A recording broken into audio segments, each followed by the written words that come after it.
35%. That is the number of SaaS startups that are going to fail this year.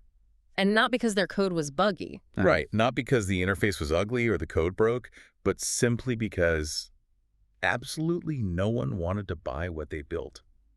Welcome to the Deep Dive. I'm your host, and it's just wild to think about. I'm thrilled to be here. And yeah, it is wild. You pour months, maybe years, into building a piece of software, everything compiles perfectly, and you launch into a total void. Exactly. It's almost never the technology that fails. It's the bridge between a brilliant idea and a willing buyer that just entirely collapses. Which really points to a massive disconnect in how digital products are built today. I mean, the engineering might be flawless, but if that market architecture is missing, the business doesn't actually exist. So that brings us to our mission for this deep dive. We are extracting the ultimate 2026 playbook for turning a software idea into a revenue-generating machine. A very necessary playbook right now. Oh, absolutely. And we have an incredible stack of sources to pull from today to build this out. We're looking at deep strategy guides from First Round Review and Resync Labs. Some really heavy hitters. Yeah, and we're also analyzing granular cold email data from Count.su and PayPro Global. Plus, we are reading through some very raw, unfiltered reality checks from founders who are just venting on Reddit. Well, it's worth noting right up front, whether you are actively building a company or maybe evaluating software vendors at your day job, or, you're just intensely curious about the hidden mechanics of how modern digital businesses get off the ground, this discussion is for you. Totally. Because we're going to reveal the actual architecture of modern growth. We are looking right under the hood today. So let's start with the product itself. Because obviously, before you can sell anything, you actually have to build the right thing. Right. And for a decade, the absolute golden rule in tech has been to build an MVP, a minimum viable product. You build the bare minimum just to test your idea. Right, just get it out there. But going through our sources, that advice is rapidly evolving into, honestly, a total alphabet soup. We're suddenly dealing with MVP, MMF, MDP, MSP. It feels like startup jargon has just gone into overdrive. It does sound like an alphabet soup, I'll give you that. Yeah. But those distinctions are actually critical for survival right now. Really? Yeah, because the market has matured so much and the baseline expectations of buyers have fundamentally shifted. Okay, so I was trying to map these acronyms out earlier and tell me if this visual works. Let's hear it. So if we are trying to build a new kind of car, the MVP, the minimum viable product, is just a chassis, 4 wheels, and an engine to prove the thing can physically drive down the street. Yeah, it's just a test of physics at that point. Exactly. But the MMF, the minimum marketable feature, is the realization that no one buys a bare chassis. So the MMF is adding, say, a revolutionary new steering system. Okay, I like this. It's the one specific chunk of functionality that is so compelling you can actually build a marketing campaign around it. That is a brilliant way to frame it. Because an MVP validates an assumption internally, right? Like, does the car move? Right. But the MMF gives you something external to talk about. Without an MMF, you might have a working prototype, but you have zero hook for your actual launch strategy. Makes sense. And from there, the evolution continues into the MDP, the minimum desirable product. Right, because if I'm test driving this car with a cool new steering system, I don't want to be sitting on a milk crate. No, definitely not. So the MDP means adding comfortable seats, a windshield, maybe some climate control so people actually want to stay inside it. The MDP layers in user delight and emotional connection. Because it's no longer just about function at that stage, it's about retention. Right. Taking that evolution to its final stage brings us to the MSP, the minimum sellable product. The MSP. Right. This is where the rubber meets the road financially. A minimum viable product might be full of bugs that early testers will just forgive because they want to play with new tech. Sure, early adopters are lenient. Exactly. But the moment you ask someone to pull out their corporate credit card, their expectations instantly change. To transition from viable to sellable, you must build what we call a commercial layer. And looking at the sources, that commercial layer is not a joke. You can't just slap a PayPal link on a beta app anymore. No, absolutely not.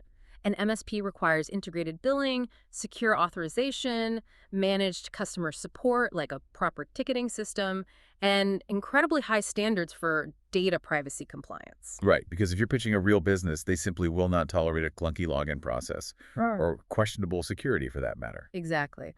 The irony here, though, is that an MSP doesn't necessarily mean the software itself has to be incredibly complex behind the scenes. Oh, really? Yeah, the commercial layer has to be professional, but the back end can be remarkably scrappy. Think about the classic example from the research, Groupon. Oh, the Andrew Mason story. I love this. It's so good. He started Groupon using just a basic WordPress site.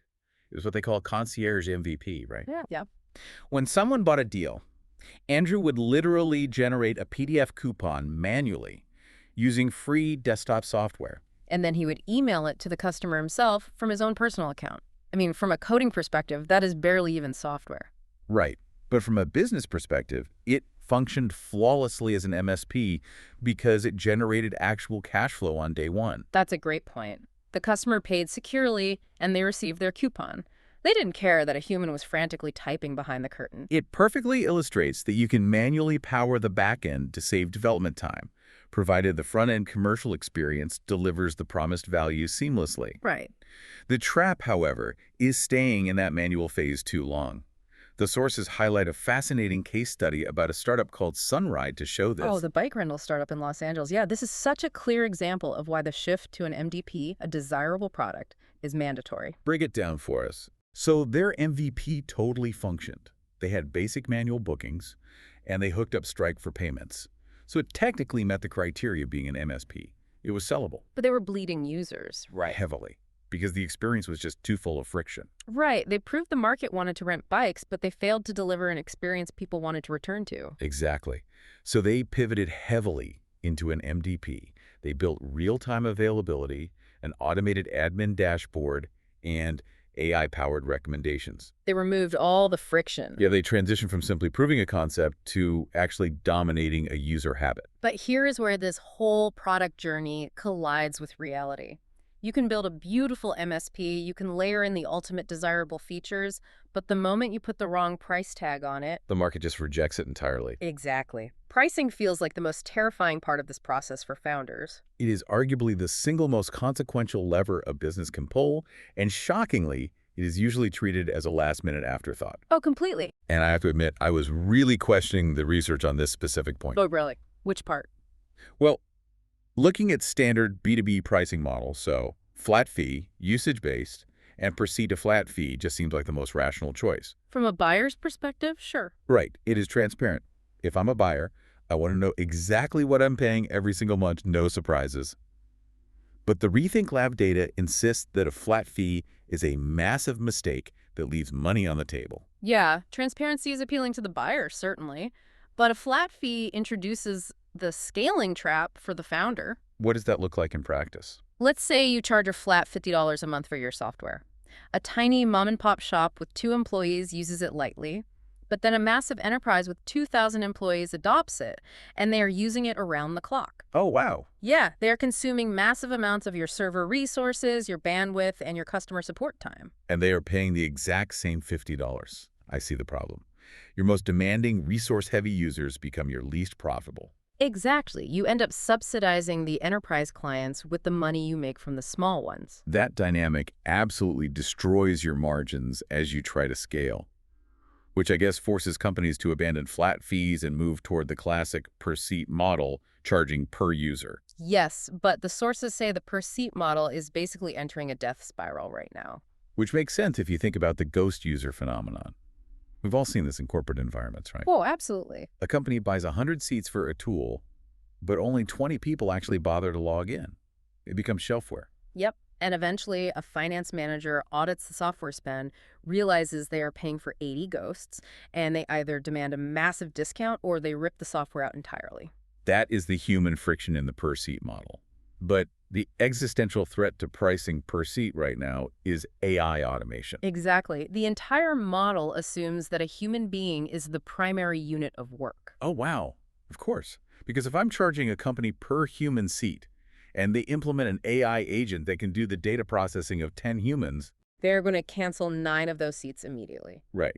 My software might be delivering the exact same value, or even more value, but my revenue just collapsed because the human as a user metric is fundamentally broken. That is the crisis of 2026 pricing.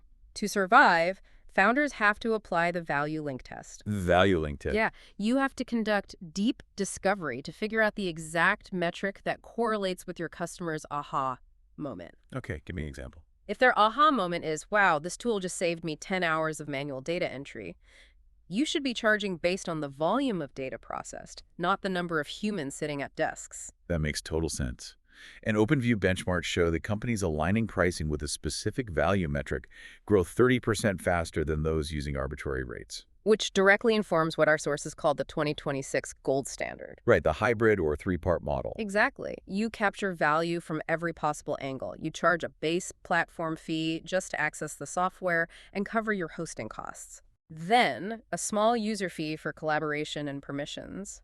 And finally, usage overages, if they exceed a certain threshold of data or actions. It gives the business a safe revenue floor, but an uncapped ceiling as the client grows. It aligns the cost perfectly with the value extracted, but the mathematical structure is really only half the battle. The presentation of those prices is where the psychology comes into play. Oh, the psychology is fascinating. It's why every SaaS website on the planet has exactly 3 pricing tiers. Yep. I always thought it was just a design convention, but it's actually a deliberate psychological manipulation called the decoy effect or the center stage effect. Right. By creating a basic tier, a pro tier, and a massively expensive enterprise tier, you trigger specific cognitive biases. The enterprise tier isn't really there to be sold in high volume. It acts as an anchor. Exactly, the anchoring bias. Because if I see a $500 a month enterprise plan, the $50 a month pro plan suddenly looks incredibly reasonable by comparison. The company doesn't care if you buy the enterprise plan. They engineered the entire page just to make the middle option look like a bargain. That is so sneaky. Furthermore, pricing functions as a critical signaling mechanism. Signaling mechanism, how so? Well, if your software solves a highly complex $100,000 supply chain problem for a logistics corporation, but you price it at $10 a month because you are a scrappy startup trying to be competitive. You are engineering your own rejection. Exactly. Because a procurement team looks at a $10 price tag for a massive problem and assumes, well, this must be a hobbyist tool. It can't possibly be secure or enterprise grade. The price tag literally dictates the perceived quality of the product. In B2B sales, racing to the bottom on price is often the fastest way to lose credibility. Okay, so the product is built, we have defined our MMF and MSP, and we have mathematically and psychologically optimized the pricing. Right, we're ready to go. So the instinct for a founder at this point is to sit back, hire a slick head of growth or an outsourced sales team, and let them go hunt for buyers.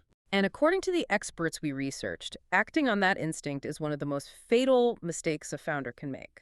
Matt Lerner's piece in First Round Review dives incredibly deep into this. He argues that delegating growth in the early days is a trap. He breaks down 3 distinct types of failing founders, right? Yes. You have the overthinkers who just endlessly debate market strategy on whiteboards but never actually talk to a customer. Classic. Then you have the underthinkers who just build feature after feature, blindly hoping someone will eventually care. And then you have the hire-end delegators. And the hire-end delegators are usually founders with strong corporate backgrounds. They operate under the assumption that a CEO's job is simply to hire specialists. Right. They think, I need sales, I'll hire a salesperson. But an outside expert only knows how to execute an existing playbook. At the launch stage, you don't have a playbook. You are still trying to discover what the playbook even is. Lerner points out that a founder has to find the growth levers, the 10% of effort that yields 90% of the results. And you only find those levers by wading into the unscalable, messy work of talking to strangers yourself. Because a hired salesperson is incentivized to close a deal today. If a prospect says, your product doesn't integrate with our legacy database, the salesperson just marks the lead as closed lost and moves to the next call. Exactly. But a founder hears that exact same rejection and realizes it's a massive opportunity. Right. The founder stops pitching and starts investigating. They ask, why are you still using that legacy database? What would happen if we built an integration for it? Because the founder actually has the authority to pivot the entire product roadmap based on that early qualitative feedback. A hired rep does not. And sometimes that pivot isn't even structural, it's purely psychological. The POPSA case study from the sources blew my mind. Oh, this one was amazing. Break it down. So they built an app for printing physical photo books. The back end was flawless, retention was amazing, people loved the product, but they had a catastrophic problem. Nobody was downloading the app in the first place. Right. They had a massive leak in their funnel, and they had to trace the entire customer journey backward to find it. They tracked it all the way to their Apple App Store listing, right? Yes. Their primary tagline was, fast, easy photo books. Which sounds great on paper. It does. But the founder got on the phone with potential users and discovered a massive disconnect. To the company, fast meant the app's algorithm could design a book in 5 minutes. But to a consumer, creating a photo book traditionally takes days of agonizing layout work. So when consumers read fast, they assumed it meant it would only take like 2 hours. Exactly. It still felt like a chore, so they didn't download it. Hmm. Uncovering that perception gap is a classic growth lever. Right, so the founders simply changed the tagline from fast, easy photo books to photo books in 5 minutes. And they quadrupled their install conversion rate almost overnight. That is insane. Yeah. They're doing something like $45 million in revenue now. You do not find that kind of insight by delegating sales to a junior rep making cold calls. You really don't. And to extract those insights, founders have to conduct early sales calls very differently than a traditional pitch. How so? Learner provides a founder's discovery framework for this. The cardinal rule is that the founder should be talking for less than 30% of the call. The goal is to diagnose, not to convince. Which means asking highly targeted questions. One that stood out is the workaround analysis. Let's explain that one. You ask the prospect, how are you solving this specific problem today? If they tell you they have a miserable, convoluted spreadsheet system patched together with duct tape, you know you have struck a nerve. There's a real pain point there. But if they shrug and say, we don't really worry about that, you know immediately you don't have a sale, no matter how good your software is. Exactly. It qualifies the severity of the problem. And then you follow up with what Lerner calls the magic wand question. I love the magic wand question. Right. You ask, if you could wave a magic wand, what does the ideal solution look like? It is brilliant because you are getting the customer to literally design your product roadmap out loud.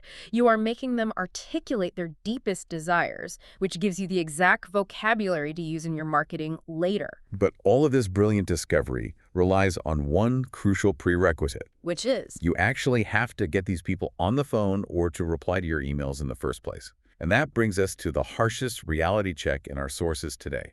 The 2026 cold outreach crisis. Yes, because if the founder is doing the selling, they're likely relying on cold emails or LinkedIn messages to land these initial meetings. Right. We pulled data from several Reddit communities where SaaS build or digital marketing, and the mood is completely apocalyptic. Founders are panicking because response rates are falling off a cliff across the entire industry. The digital landscape has experienced a fundamental paradigm shift because of generative AI. I saw a comment that summarized this perfectly. The user said it feels like getting a beautiful handwritten letter in the mail. You feel special reading it, thinking someone took the time. But halfway through, you notice the ink is perfectly uniform, and you realize a robot holding a pen actually wrote it. The illusion of personalization is instantly shattered, and you feel tricked. That is the core of the crisis right there. 5 years ago, if you emailed a prospect and mentioned a recent LinkedIn post they wrote or congratulated them on a funding round, you stood out. It proved you did your research. Exactly. But AI drove the cost of that level of personalization to zero.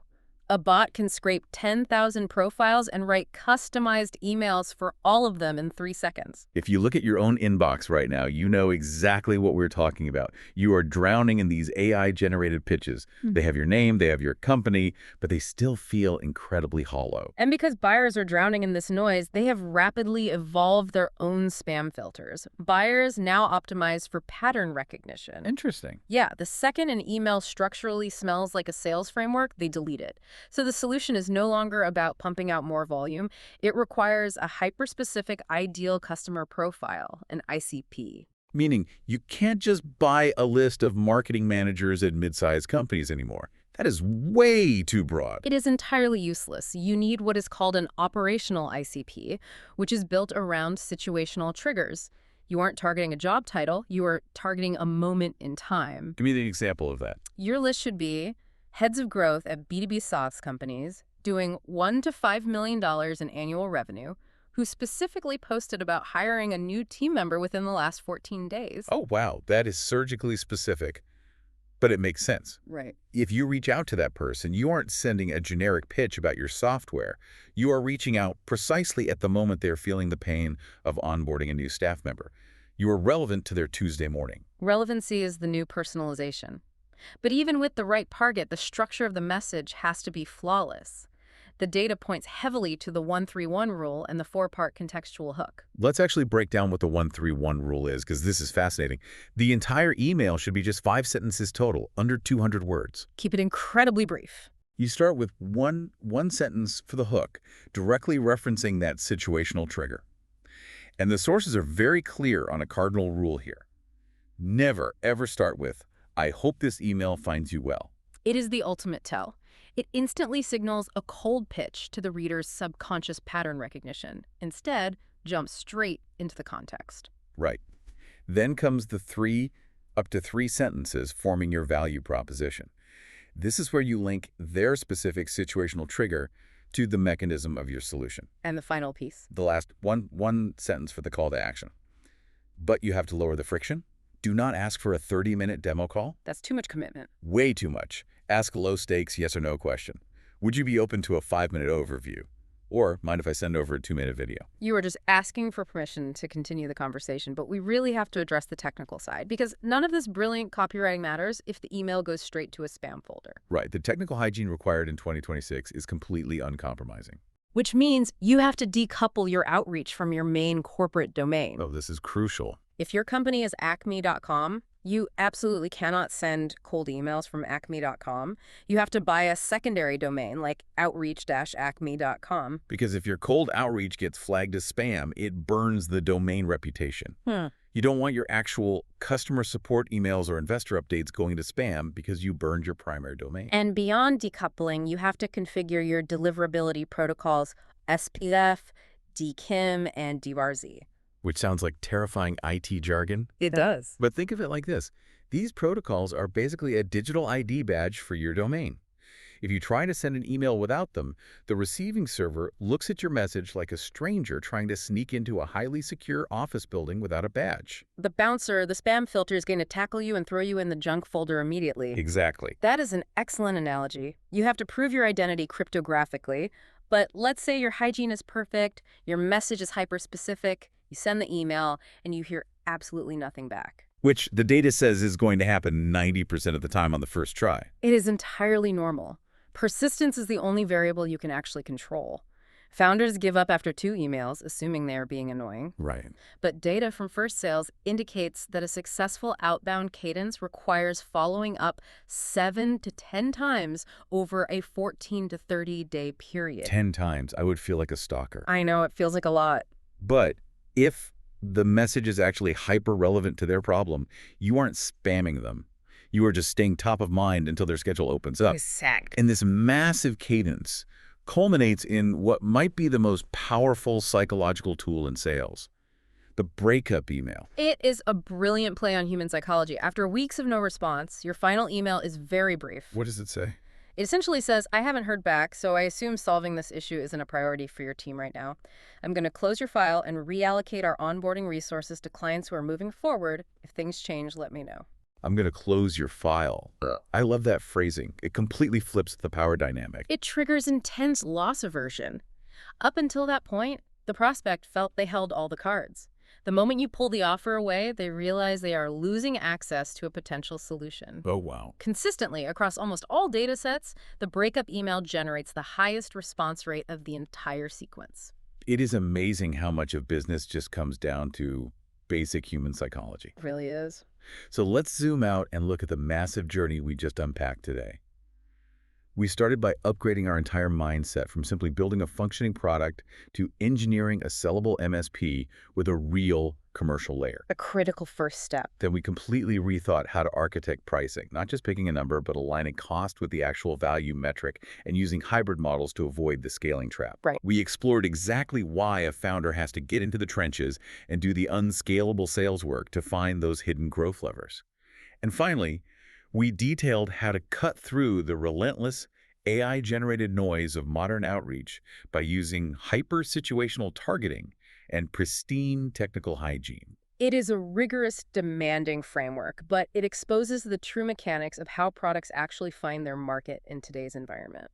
And if you are listening to this, whether you are grinding away on weekends trying to launch your own side hustle, or you are sitting at your desk on a Tuesday, just trying to understand why a vendor priced their software the way they did, mastering these concepts gives you a massive advantage. Absolutely. You are learning to read the matrix of the digital economy. You understand the structural forces dictating why that specific product exists and why that highly specific email just landed in your inbox. And, looking at this entire ecosystem we've mapped out, it forces us to consider a fascinating and perhaps slightly unsettling trajectory. Unsettling. How so? Well, we are watching AI make digital outbound communication completely indistinguishable from spam.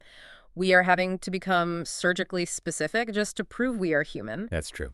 If this trend accelerates and our digital inboxes become entirely compromised environments, will the future of B2B sales be forced to abandon the inbox entirely? Oh, wow. Will the founders of tomorrow have to return to purely offline, face-to-face interactions, literally flying across the country just to shake a hand, simply because physical presence is the only unhackable proof of human authenticity? That is a wild thought to leave on.